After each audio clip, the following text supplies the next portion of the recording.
In this video, we will talk about how to find the total surface area of cylinders.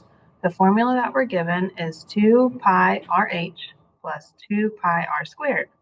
The first step we'll do is focus on this first half of the formula, 2 pi RH. That means we'll do 2 times pi times radius, and in this picture, 6 is the radius, times height, which is 13. When we multiply these four numbers together, 2 times pi, 3.14, times 6 times 13, we get 489.84.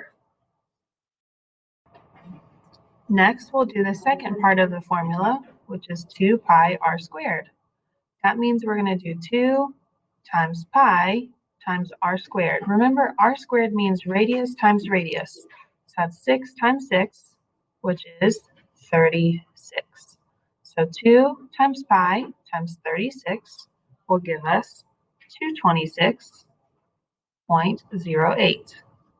The last step we'll do is we'll add these two numbers together for the total surface area of our cylinder. So adding 489.84 and 226.08 together gives us 715.92 inches squared.